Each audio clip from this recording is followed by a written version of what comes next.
Everyone from me, Brent Graham. It's Thursday night, 9 o'clock. Welcome to the Handicap Rugby Chat that matters. Well, of course, only 4 games to really talk about tonight. We've got the 3 Currie Cup fixtures, and then, of course, we've got the second test, the Springboks against the British and Irish Lions. But, wow, we're going to spend some time on that. Been plenty of drama. There was a dramatic first test, of course, the Lions coming from behind to win the match. And now we've got all sorts of things, including Russie's video going out today, analysing the refs. I'll get comment from the panel on that in just a second. Let's introduce them. I've purposely gone to the big screenshot because I wanted to get a nice close-up of our next guest. And it's welcome to the conductor there. I'll put him on the solo screen. He's sporting what I'd like to call a lockdown look. A look of a man perhaps who's been staying up all nights watching women's beach volleyball in the Olympics and betting on it. How are you, Brendan? Brenzy, one yourself, mates. Look, not so much the women's volleyball that has attracted my attention, but it's more I think I'm sporting the 2 a.m. wake-ups for the Olympic sevens. Definitely not my productivity has taken a nosedive this week. Getting up at 2 a.m., then back to bed at 5 for a couple of hours of kip, but then back up at 9 o'clock for the second round. Then I'll do it again tomorrow morning for the women's sevens. But it's been hell of enjoyable. And Brenty, always lucky to join you boys for the show. And looking forward to a good chat on the Rassie rant, as everyone's now calling it. All right, well, let's introduce our next guest. And I must say, he's looking pretty smart there. And it's Thoughts on Sports. Neil, good to have you on the show. Thanks, Brent. It's been a while. A bit of absenteeism for me, but been a bit busy, but more than happy to be back and impart a bit of knowledge. Only 4 games to pick this week, but hopefully we can nail 4 winners here. Excellent. Well, I know a lot of the guys always respect your opinion. Just to mention, there is one glaring omission tonight. The Oracle's decided to take a week off. He might well join us in the live chat at some stage. And just welcome to all the boys who are watching there, including Sean Nicholas, I see. So, Sean, feel free to post any bets on the women's sevens. I'm a member of a couple of WhatsApp groups, and I can tell you that it varies between women's sevens. You've got to be crazy to bet on this stuff. We're losing a fortune.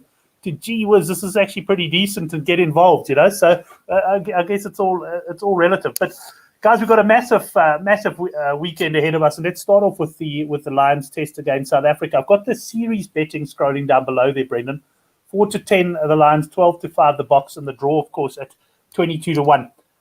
Last week, well, we had a virtual choice game, and I can tell you that the betting this week, it's almost identical. It was strange. I almost used the same. In fact, I haven't changed first test to second test.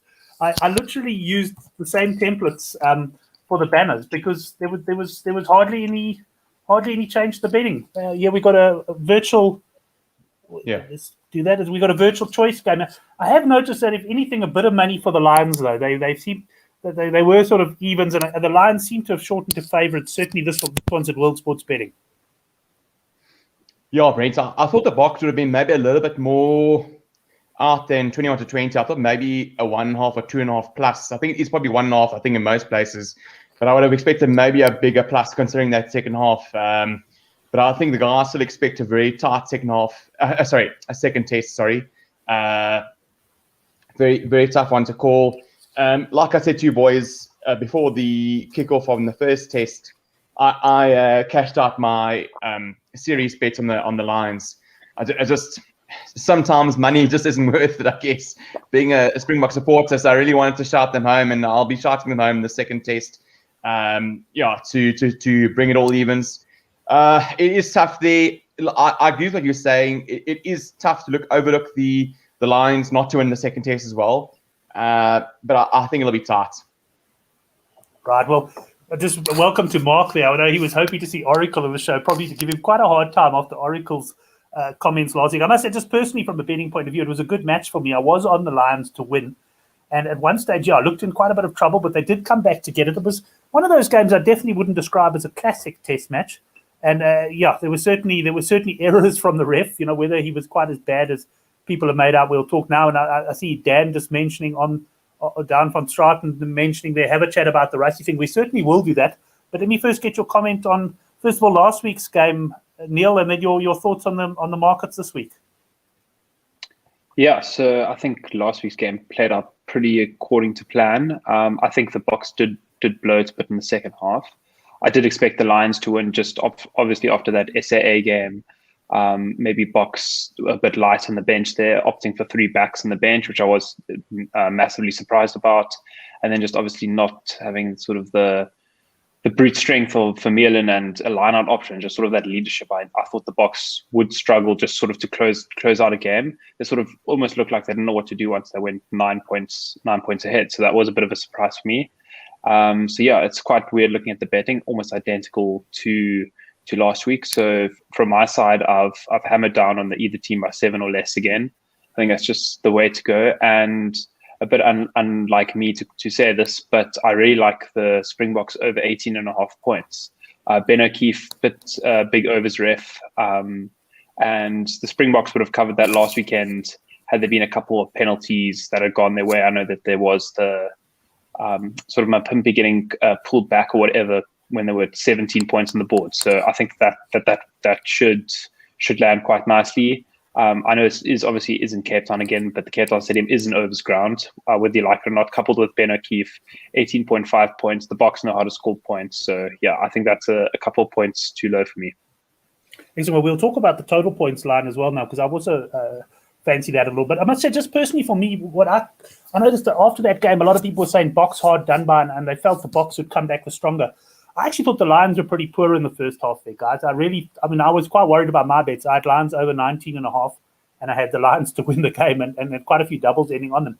But I just really thought that the Lions picked up momentum in that second half, and I'm expecting actually the Lions to start a little bit quicker. So I'm also going to be looking at a points play, but let's get the conductor's view there. Anything for you on the total on the points lines, conductor?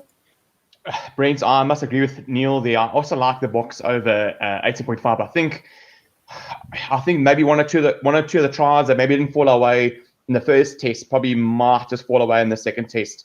And like he says, I think Hyundai missed 1 or 2 kicks there, which would have put us over on that on the over 18.5 there. So I very much like that. Boks are playing for their life in the second test, so they're going to throw everything at the Lions here.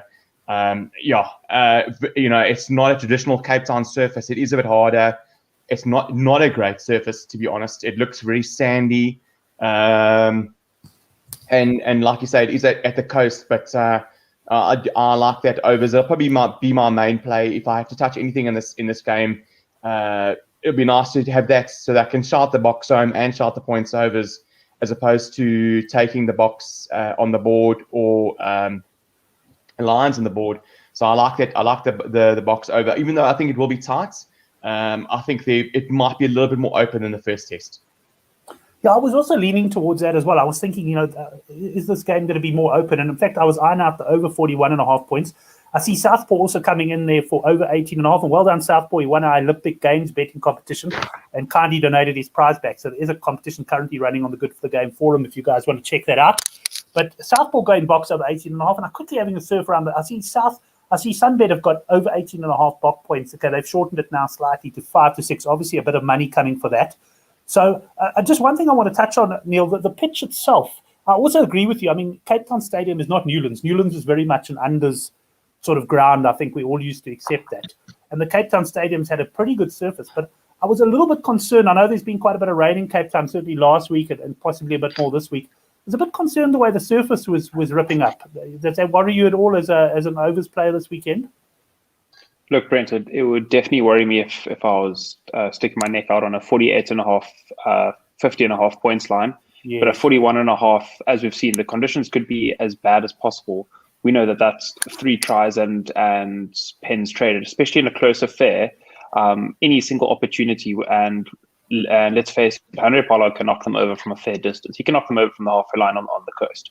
So any penalties in and around that mark, the Boks are going to be taking those 3 points. I do expect the points tally to tick over, and especially with sort of, I'm sure we're going to touch on it, Russie's outcry. I'm sure the officials are going to be quite sharp this week.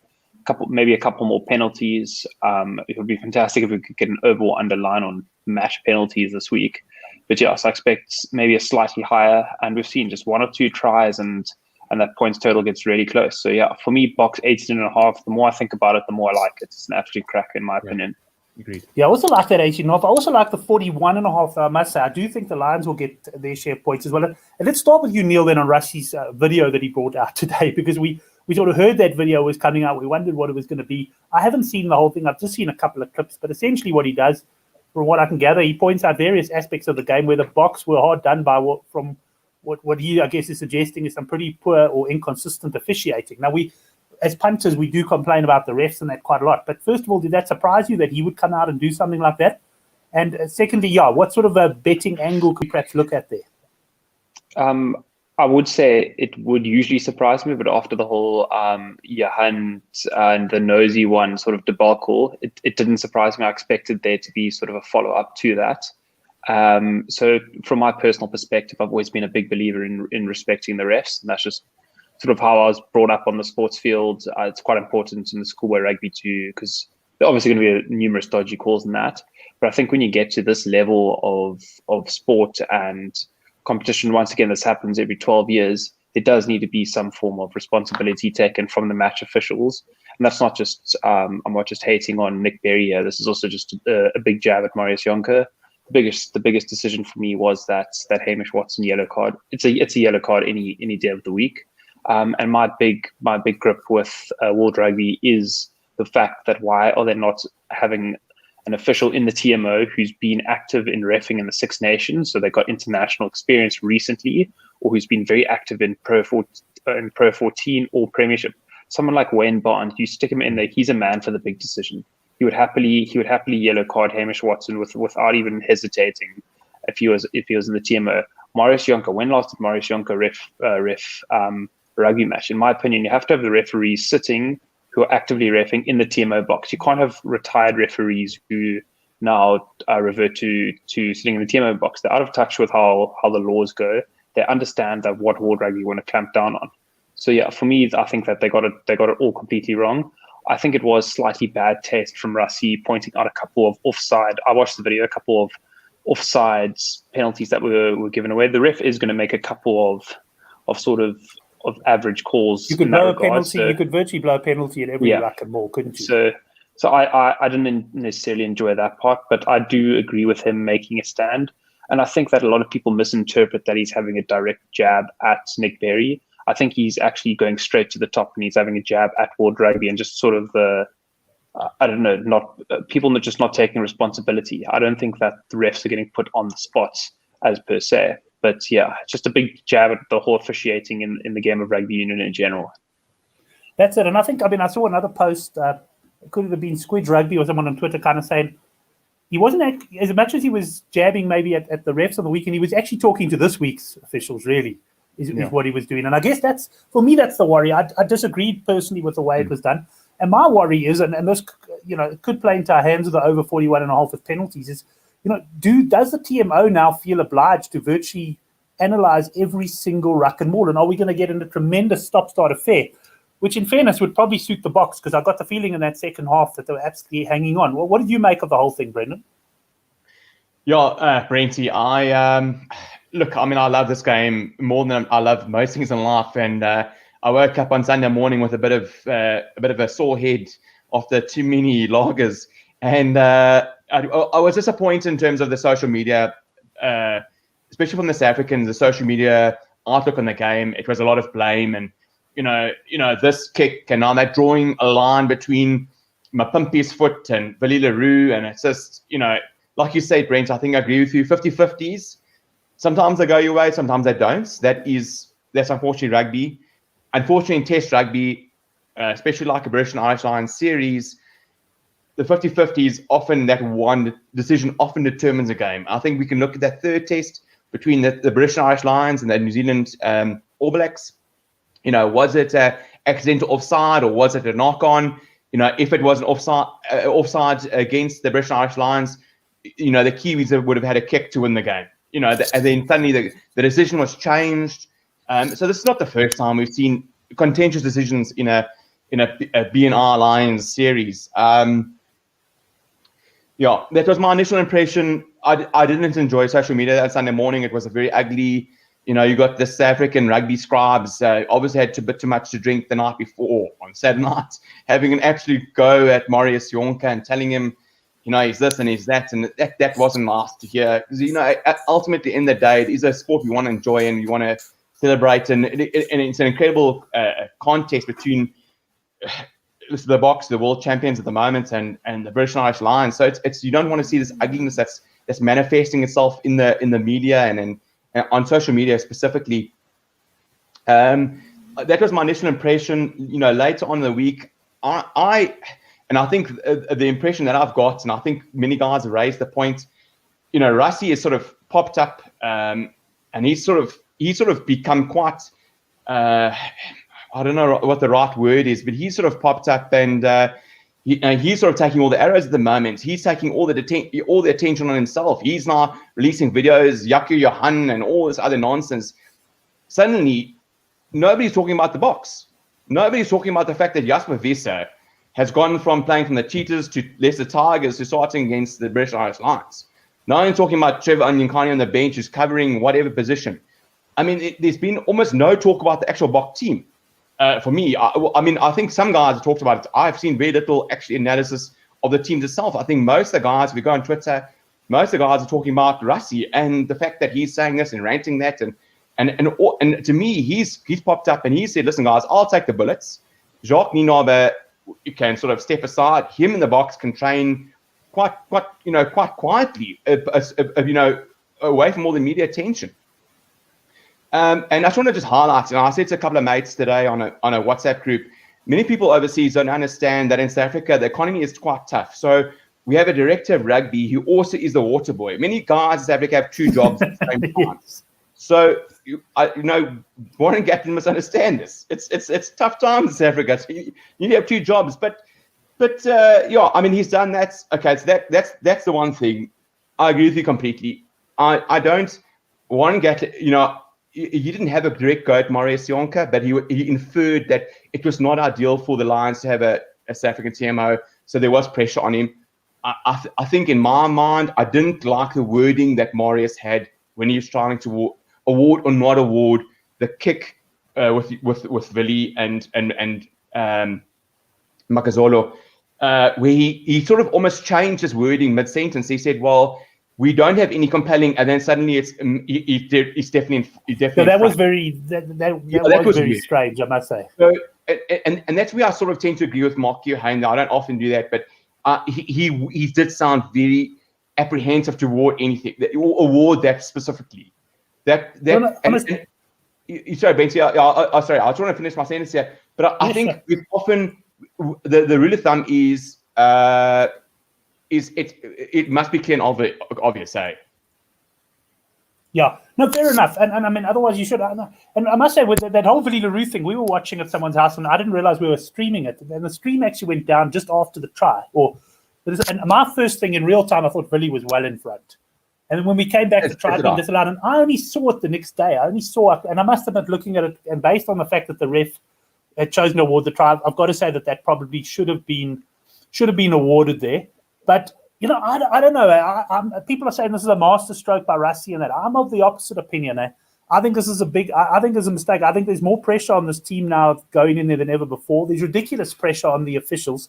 And let me tell you guys, I mean, I know we get good refs and we get bad refs, but I mean, I've refed at schoolboy level many years ago. And I mean, you can never keep all the parents happy. I mean, I was useless I umpired a guy, I gave him out once, and he came and showed me the mark on his forehead after the game. He was a little grade 8 kid. It really is tough out there. And I just think it's lumping unfair pressure on these refs and that sort of stuff. But anyway, it is what it is. We're in for one thrilling test. I mean, everybody's talking about it now. Brent, so to continue with my train of thought, I exactly agree with Squid's Rugby. He's almost now refocused what Gatland did in the first test on Marius. He's refocused the attention on Ben O'Keefe, and everything's going to be scrutinized. Every single ruck, every single moment, Ben O'Keefe is going to be, and I think he's basically forced, and I don't like it, but sportsmen want to win. He's refocused the attention that I get the gut feel that the more favorable decisions will go the Boks way because of the attention he sort of said and things like that. But Neil raised some very pertinent points with regards to Rassie's analysis, and 100%. A lot of guys will say sour grapes. He's 100%. I don't think many people will say it's not sour grapes, but what I don't enjoy is, and what I don't want to have in rugby is, you don't want to have a scenario where every single decision is scrutinized. We're going to play not 80 minutes, we're going to play 3 hours of rugby, because, you know, I mean, we all know that every single ruck can go multiple ways. I mean, from not supporting your body weight, from coming in from the side, and so it's a very difficult one to sort of say this and that. But to me, the main points I take out of it, Rassie's offered himself as this martyr and said, well, if I must step down, and he's taken all the attention off his side to maybe some of the weaknesses left by a guy like Dwayne Vermeulen not being there, just some of the mistakes that were made like you say, in the second half of the first test. And suddenly, you know, even if you look on Twitter, all the attention's on Rassie. Nothing's on the box. And I think that's exactly how he wants it. People are saying, you know, what I don't enjoy, people are saying, yeah, but Jacques Nienaber, and he must say this and stuff. But it's interchangeable. It's like it's a doubles in tennis. I don't think these guys see themselves as their exact positions, that I am this and you are that and you must say that. It's a very fluid situation. And I think Rassie he did this so that exactly that Jacques doesn't have to focus on the media. He doesn't have to worry about that. He can now focus on the training sessions. And you know, the fact of the matter is, everyone's having a heart attack about Rassie, but no one has a go at Eddie Jones when he's picking out specific journalists and saying, "Oh, mate, you don't know, mate, mate." And you know, Eddie is a personality unto himself, as is Rassie, as is Warren, and I can guarantee you, I would put my life on it. I don't rate Ian Foster much of in Zealand, but Steve Hansen would have been full on 10 times worse than Rassie if there's decisions to come on. So let's not say, oh, Rassie is the worst and Rassie is this and da. Guys, there were some very pertinent points raised, some very important points raised. For me, the only thing I want to take out the video, I'm not going to raise on the nitpicking. Yes, there was a lot of nitpicking. I just want to raise the fact that he said, Nick Berry said, I'm going to blow this. And then he didn't blow this.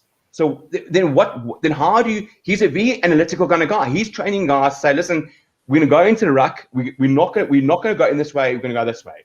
If Nick Berry says, I'm going to blow you if we do this, and doesn't blow, then what is the message from the referees? Surely it must be consistent. And Brent, you've played sports. Neil, you've played. Most of us have played sports. If a referee or umpire tells you, this is how I want to referee the game or umpire the game, and he does it in a manner which is inconsistent to that, it is frustrating. So to me, that's the only thing I take from the video. I don't want to take anything else. Well, I must say, I haven't seen the conductor so passionate since he had a real go at John Dobson a few years ago there, Neil. I'm going to ask you if you anything else to add on this one, or on the game itself, anything, maybe a first try score or something that you spotted there? No, that's all from my side. I think if anything, I'd probably take a forward first try score. It's the best price I can find. I think that's always a good bet in these sort of tests. And just, Neil, another one I'll just touch on. You actually mentioned it, but I'll mention, because it's quite a popular bet as well, is that you said either team by 7 or less. I think that's trading around the 19 to 20 mark at Sunbet. Then you've got an interesting variation of that. You've got the World Sports Betting try bet, which is, I don't know, you actually mentioned me with 16 to 10. I don't know if that's still the price, but there you've got 6 points or less. So effectively, you're getting a fairly significantly bigger price, but you obviously are losing out on those 2 points. What do you do as a punter there? I suppose it just depends on your personal preference. If you're looking for the bigger price or I suppose just that extra bit of leverage on the points. What do you prefer? I think, Brent, it sort of depends where this falls in the state of the weekend. If it's the first bet on a Friday, you obviously want the confidence high, so you maybe going to go for the more conservative pick. But if it's the last game on the Saturday, you know where my money is going. Oh, that's it, exactly. And Mark Dumpy asking, is Jonker the TMO guy? And as far as I know, Jonker is the TMO for all 3 tests. That was named up front, which was also a bit unfortunate, because had they hadn't done that, and look, make no mistake, I actually didn't think, I feel for Jonker. I think he was in, as people say, in a no-win position. But at least if they hadn't made that announcement up front, they could have brought someone else in as TMO and taken the heat off him. But now if they do that, it's basically like saying to him, you stuffed up totally. They won't be able to do it. So, interesting dynamic there. Brendan, I'm going to come up to you. Anything else betting-wise for you on this game? Anything you've spotted there? First try scorer, someone like maybe one of the hookers or anything? Or do you think we need to get Couch on the show for that? No, Brent, nothing for me. Yeah, it's a tough one. I'm going to be passionately behind the Boks on Saturday. I'll go for the over 18.5. And I don't want to live in a world where the Boks don't win this series. If I look at the social media from a lot of these guys, it's going to be a tough world to live in. You know, guys are showing like the 2007 World Cup where the English player foot wasn't in touch against the Boks and saying, "Yeah, but nice justice" and stuff like that. I mean, holy moly, guys are really salty towards this whole thing. So to me, it's difficult. I've been so passionate and like I was saying, I'm quite emotional about this whole thing. It's difficult for me to focus on specific bets for this series. I mean, sometimes you do. If you're emotional, you've sometimes got to put it out of there. Not have a bet on the game, for example. Yeah, I think after that, the Sharks game ends on Saturday at about sort of 4:00 or 4. Maybe it's time to switch to the Lagers and just sit back and have an enjoyment of the game, because it is a spectacle. Like Rassie says, it only happens once every 12 years against the Boks. So these guys only play. This will probably be 90% of these guys, or 95% of these guys will only play once in their life against the British and Irish Lions. So it's a once in a lifetime scenario. It's not even like the Olympics. These guys, Olympic guys can compete maybe 2 or 3 times. These guys will probably never compete against the Lions ever again in their lives. So to me, it's going to be a titanic battle. I'm going to start the Boks home. Yeah, I like the 18.5. That's the only thing that sticks out in my mind. And I do like probably take Colby to get a bit of meat pie there in the second test. Well, I can tell you the advantage of watching the show like this, obviously on your phone or on your computer, is that you can have your bookmakers accounts open at the same time. And Sean Nicholas is coming in, and I've just gone and looked for myself. When we started the show, Sunbet was 17-20 to over 18.5. They moved to 5-6 over 18.5. They've now got 19-20 over 19.5. So Neil, I hope you got your over 18.5 already, because that market's moving quickly. Yeah, Brent, I didn't know the Sunbet trader was a listener of the show, so that's always good to know. Yeah, it's either him or it's just enough people betting on it to make the trader think something's going on. He's probably scratching his head going, what happens on a Thursday night at 9 o'clock that we get so much activity on the market? But anyway, well, market's certainly moving. Of course, I will be putting out the best bet. I think we're on a good run. I think we've had 3 or 4, I think it's 3 winning weeks in a row. If you haven't subscribed to the Best Bet newsletter yet, go down below the video and you can get the subscription link. That'll come out tomorrow sometime. But it may not be, the best bet may not be on the Lions game, because, of course, we do have 3 Currie Cup games to talk about as well. And let's get into those now. And Neil, I'm going to start with you. I know you've got some firm opinions on the Currie Cup. And let's begin with the Golden Lions against the Pumas. I think there's a -6.5 Lions. And I can't remember which bookie I checked, but just before the show, there was -7.5. I think Pumas perhaps missing a couple of players. This could be quite an interesting one. Yeah, so I think Pumas are meant to be missing Willie Engelbrecht, but I see he's been named in the starting team, so that's a big plus for them. I missed a bit of early value. I think you could get -3.5 in the market open. That was definitely the way to go. There's still 6.5. I don't know if I'll dip my toe in there. I'll probably just go straight to points for me. Morris van der Westhuizen is on the whistle, loves to let the game flow, loves to ignore forward passes and the likes, as any South African referee does. So plenty of points in the game. 59.5 points line, 60.5. So that means about Lions about 33.5, 26.5 around there. So I'll take Lions over 33.5 at home. They should cover that with ease. So I think that's a nice way to start my Friday. A couple of chips on that. Build the bankroll for a big Saturday of betting. Sorry, Neil, just to confirm, did you say you saw a points line on that one, that quote, or was that where you were estimating it would be? No, I've seen a points line at 60.5. Okay, excellent, because I hadn't seen that yet. Okay, so we got a points line there. I have to agree with you 100%. I think the Lions points is the bet for me there as well. And Brendan, let's go to you on this one. Any thoughts, first of all, on the handicap, and secondly on the points line now that we know it? Yeah, Brent, I think I'll very much like the Lions in this situation. They've got a lot of players back they didn't have in the previous couple of weeks. Who had niggles and they come back. Importantly, Skosan, Dan Creel, he's not maybe, Chachuka is probably the most dynamic player. For him to be back since the Lions game is huge. To me, the guys that punished the -3.5, that's very well done. I'll still take -6.5, yeah. I love that price. I think if the Pumas keep to within double digits, I'll be quite impressed. I saw Jimmy Tone asked before the Western Province game. Now this is 2 or 3 weeks ago. Said they're missing a couple of props. I think they're missing 3 or 4 props. And obviously for a small union like the Pumas, that is a big loss. And they had the same prop lineup for the game against the Western Province, and the same props against now the Lions. They've struggled 2 games in a row against those 2 unions in the scrum time. I expect them to struggle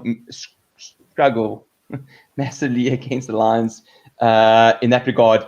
Too much pace for me. I think the Lions are starting to, they've been a bit poor for the past couple of weeks, but they've been missing a couple of key players. That 85-meter try they scored against the Bulls just said to me, it was beautiful, and it was that typical Lions, just free-flowing kind of play. That said to me that they'll play a better style. Yeah, like Neil says, if you don't want to take the handicap, take the 33.4, 33.5, 34.5. That is golden. Yeah, absolutely massive. I wouldn't look at the points overs. I'm not too confident on the Pumas scoring too many. I'm a bit worried with them at the moment. Eddie Fisher hasn't been, I love Eddie Fisher, but he hasn't been having the best of times lately. I wouldn't trust him to be scoring too much massively, although Lions don't defend too well. I'd rather stick my cash on the Lions overs. And the handicap there, minus 6.5 doesn't make sense to me. I don't understand that.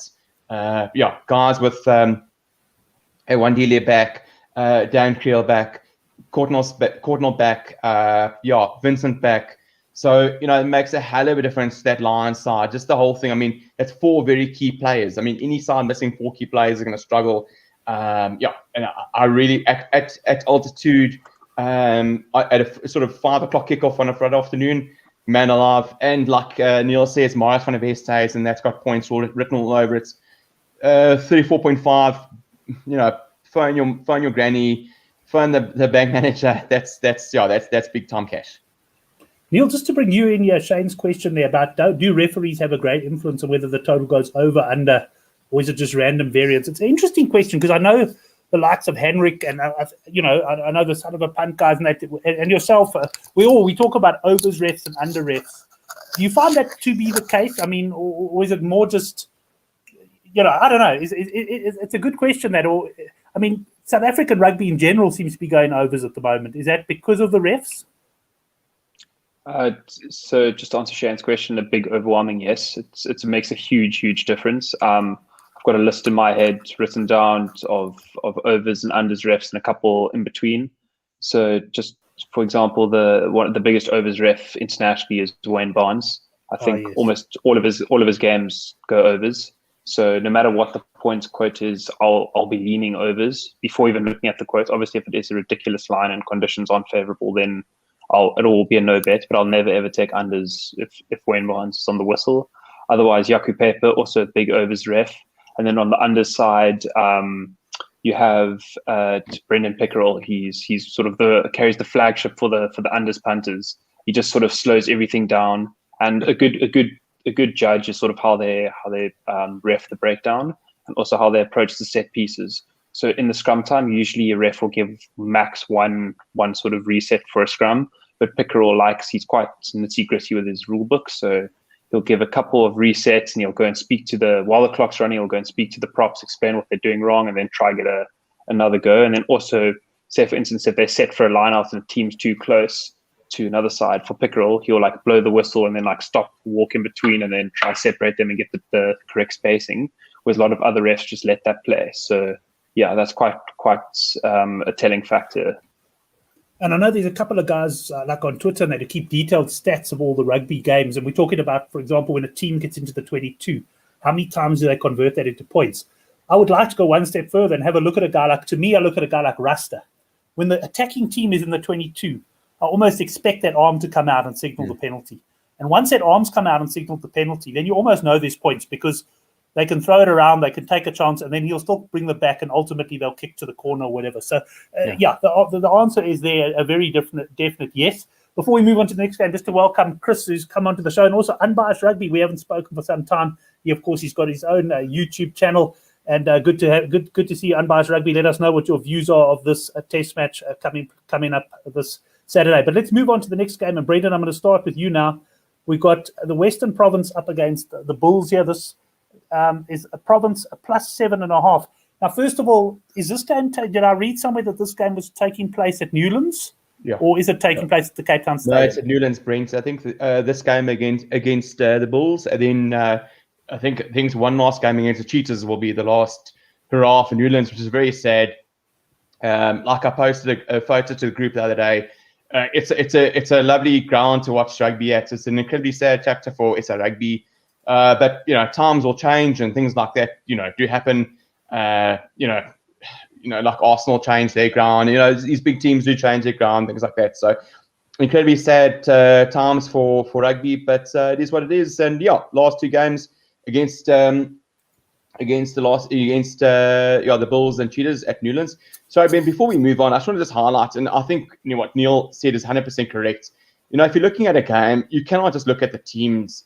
A ref is so critically important to look at, and if guys really want to sort of get stuck into their betting, I know it's sometimes a bit of a weird thing to look at, but a ref is such a big factor in the game.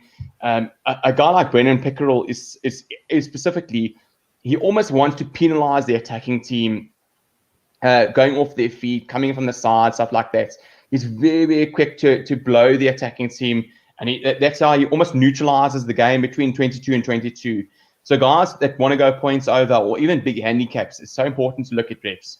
But Brent, moving on to that game, that squad that Jake White has assembled is just getting stronger by the week. I see Afrikaans Thor du Plessis, he's now rearing to go with his hammer. And I think this week or next week, so he's ready to go, but obviously not for this game. I know Neil's going to look at he likes the Province Plus. It's tough for me to look at Province Plus with his team, with Marcel Coetzee, Ulrich Lowe, and Sherbet. I can't think of the other flanker, but really, really tough loose trio. I see the Bulls have changed their front row. Koboka is on the bench, but the Goose is looking so good back in SA Rugby. He's a unique character, and I think he's got a unique personality. But on his day, man alive, he is very, very potent. But good to see some old timers back for the province as well. I see John Leong, I think he's starting, and Dion Ferry on the bench, and he's always a handful at the breakdown. Dion Ferry on the bench. Jeez, I haven't heard of him in ages. Yeah. No, he's come back. So it's good to see guys like that coming back and injecting that sort of the timely knowledge and the dark arts back with the boys and things like that. But for me, it's tough to overlook the Bulls. I'd probably have a small punt on the -7.5. Yeah. Right, small punt on the minus now. Eh? I know that Neil feels differently to you, so let's I know. And it's one of the reasons I started with you. And I know, I want to obviously back, I don't want to cross Neil here because he's very knowledgeable. But it's tough to go against this Bull side. The man, they've got confidence, and for me, Jake White is prepping them for a high echelon of rugby, which is the URC. He's saying, guys, listen, to be honest, Currie Cup rugby isn't Currie Cup rugby anymore. Currie Cup rugby is actually at Vodacom Cup level now. Now I need to make the step from Vodacom Cup level to URC, which is basically almost international level when you're playing guys like Munster and Leinster. So to me, Jake White is a very, very shrewd guy. I can't see him letting him the level slip here. So I probably had a small punt on the minus here, but not super confident. Well, let's go to Neil now, because Neil, I am interested in your logic on this one, because I'm going to be straight with you. You are one of those punters. If I fancy something and you go the other way, I'll definitely find myself thinking, shit, I've missed something on this game. And I must say I was leaning towards the Bulls quite firmly, and then I saw, shit, but Neil likes Province. So tell us why you like Province on this one. No, Brent, if this game was being played at Cape Town Stadium, it would be no bet, probably well priced for me. But back at the Old Lady, that's huge. You can't deny that. Field's a bit narrow. It's a bit of a tight environment, which means you just can't spread the ball as wide. And Province have got a couple of great players on the ground. So with Dion Free coming off the bench, Namakaba's really, really great on the ground. So I think that they're going to cause a lot of problems at the Bulls breakdown. And as much I know Brent, you aren't his biggest fan, but Tim Sweel's at the moment the most accurate goal kicker in the Currie Cup. So and that's all Province do. They play for the penalty and they point to sticks in Currie Cup rugby. It's a weird one, but that's what they do, and they keep the scoreboard ticking. And it is an occasion. So North-South derby, when I get more than a converted try, I'm interested no matter the two teams at play, especially on the coast. And also to add it, what sticks in my mind is that last fixture where Chris Smith had to knock that kick over from the corner for the Bulls to sneak the game after they got a red card. And that was, I think, the first time the Bulls had won in Cape Town at Newlands for 8 or so years. So Province have a very strong record at Newlands. And as I said, more than a converted try in greasy night conditions on a Friday night, Jalazweni on the whistle, you have to take the plus for me. It's just a no-brainer. And I have also had a fair nibble on the Western Province board. It was just too big a price to ignore. So for me, this should be a about 3.5 to 10, 5 to 2. I got bigger than that. I got 2.6 to 1. Yeah, okay. Super bets. Yeah. Right. So yeah, when you get a price that big for Western Province at Newlands, you just have to take it. No matter it could be sort of the All Black side that they're playing against, but they always raise their game. They add a new level of confidence when they run out that tunnel. So for me, the plus, I'm quite strong on the plus. I think it's a cracking punt. I expected it about 3.5, 4.5. And especially the books haven't knocked it down a point or two for playing at Newlands, and that's a huge factor for me. So yeah, potentially last ever game at Newlands, and this Province boys are going to be firing. Have you seen a points line on this one, Neil? No, I haven't. Okay, interesting, because you mentioned the Newlands, and it'll be interesting to see what the points line comes out, because I know over the years these guys have played out some fairly low-scoring matches against each other. So just having a look where I handicapped this game, 8.5, so pretty much there. But yeah, I take your case. It's going to be an interesting one. I haven't made up my mind on that game yet. But Neil, we'll stay with you for the final game. It's the biggest handicap of the weekend. We've got Sharks minus 13.5 against Griquas, and this game is on Saturday afternoon. Sure, bit of a difficult one to call. I see it's Emmy Barrett to run on the whistle. I'm actually quite a fan of her refereeing. I think she's impressed me quite a lot recently. I know there's a couple of maybe different opinions in the crowd about her, but I like her style of reffing. Lets the game flow enough, but does penalise, does abide by the laws. A lot of Currie Cup refs, they just don't play to the law. So as soon as these players take the step up to the next level, they get completely found out in terms of the officiating. So I do like that she does take her refereeing very seriously. So which does probably play into a plus hand. But I quite like the team that the Sharks have selected. I think they've got quite a big bench, quite a big physical pack, and I think you can actually get Sharks minus 12.5. That's probably where I would be leaning, but not with a lot of confidence. I think this line is quite well priced. Griquas have been playing good rugby and have been fantastic against the spread recently. So it is probably one of those games that I'll probably only get involved maybe half an hour, 40 minutes before kickoff once I've got a better opinion of it. Yeah, have a couple of beers and start Brian ahead of the Lions test. Just keep an eye on this one. I like the Sharks side as well. I fancy them a little bit. We'll talk about possible points line now as well. But conductor, going to you on this one. Any fancies here? Yeah, Brent, I don't like the Sharks side at all. Sorry, I'm going to disagree with you boys. Loris Andrians is not a great quality. He's come from France. Maybe it's better quality for Currie Cup rugby, or sorry, Vodacom Cup rugby, whatever we're going to term this level, because it's not a great level of rugby. I don't like the scrum off that's come in. Nohamba. Yeah, he's not great. Yao Penke, it's not great at all to me. I preferred the previous team, the Sharks team from previous week. Bosch, I have no idea why they keep him at 10. I never like to be that guy that has a go at players. Never.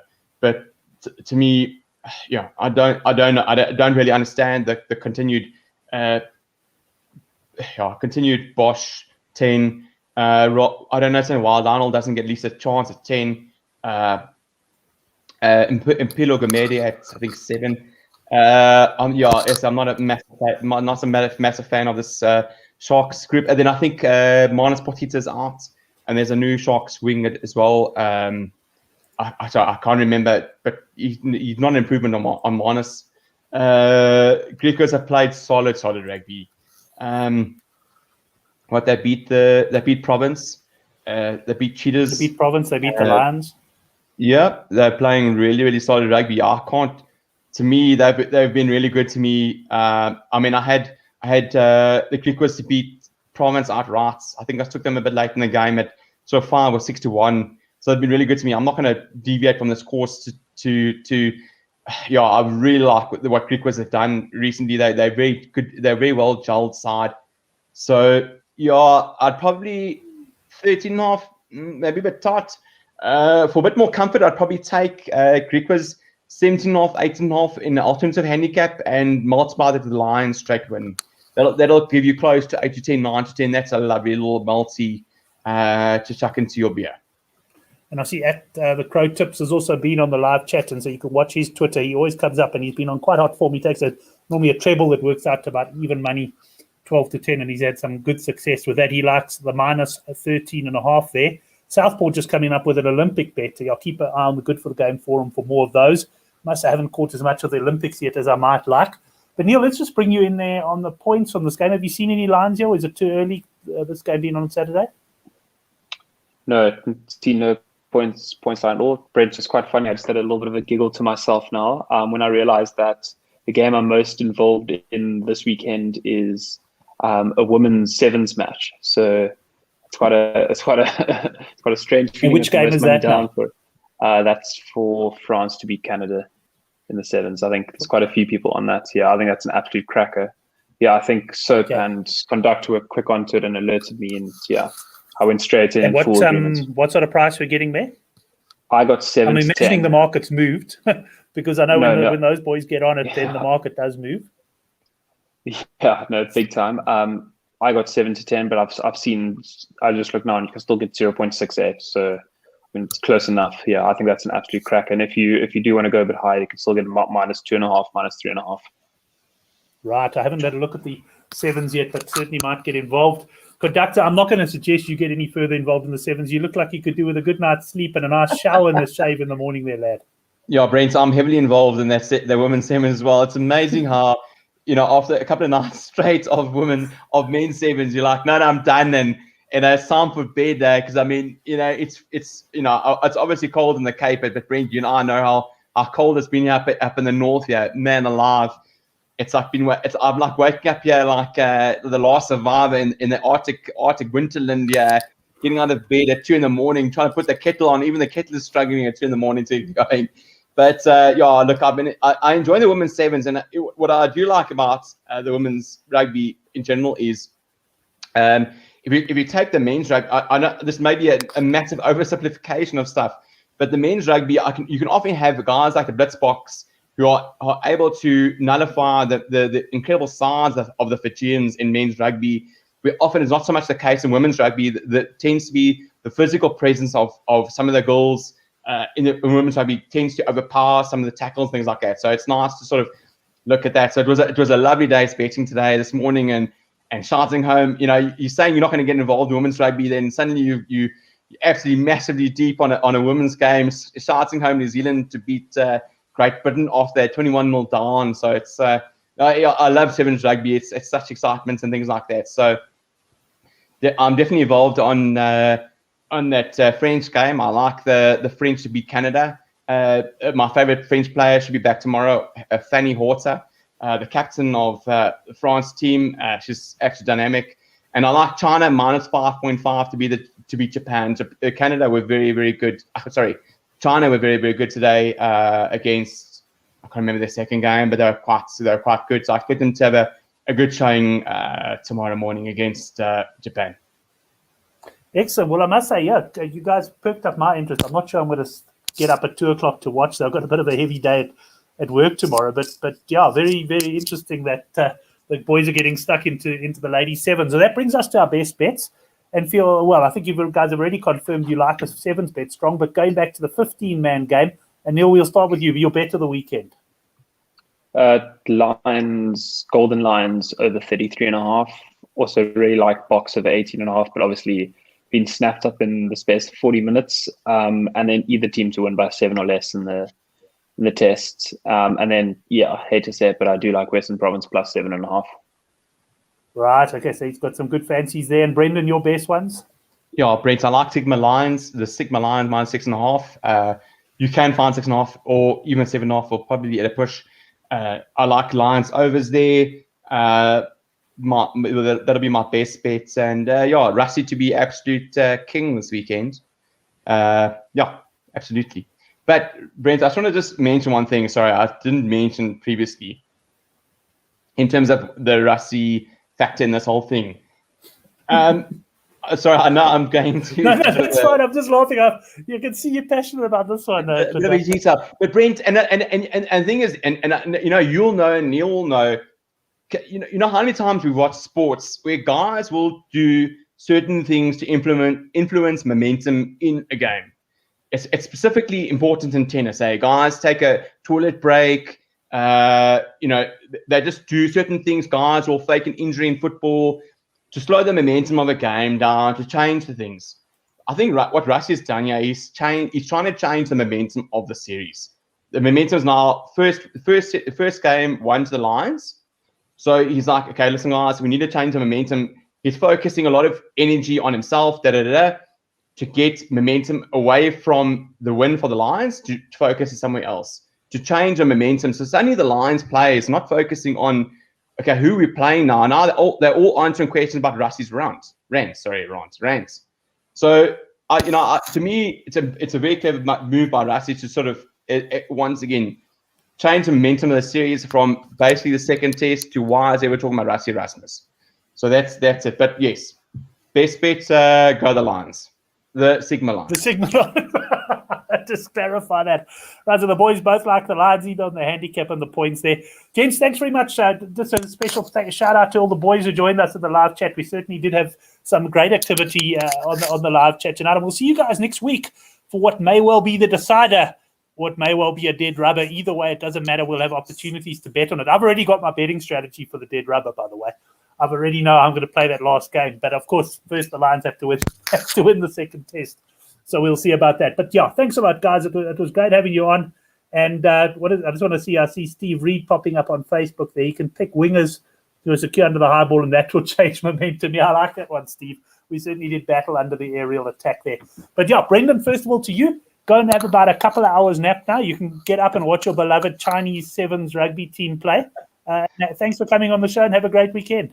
Thanks, Brent. Yeah, until all boys, hope you kill it. Thanks, lads. Yeah, very well done. Cheers, boys. Thanks, guys. Excellent. And then, Neil, thanks a lot for joining us, man. I know you've got a big weekend of punting ahead of you. You've got your bets down early. And, yeah, great contribution to the show. Appreciate it. Thanks, Brent. Yeah, very excited for the weekend. And I'll try slip in a couple of punts on Twitter that I didn't manage to get out for the show. But, yeah, huge weekend of punting ahead of us. Excellent. That's the conductor and at Thoughts and Sports, both of them on Twitter, of course, and also posting on the Good for the Game forum. Thanks to all the boys in the live chat. We'll catch you next week for the Handicap Rugby Chat That Matters. Have a cracking weekend.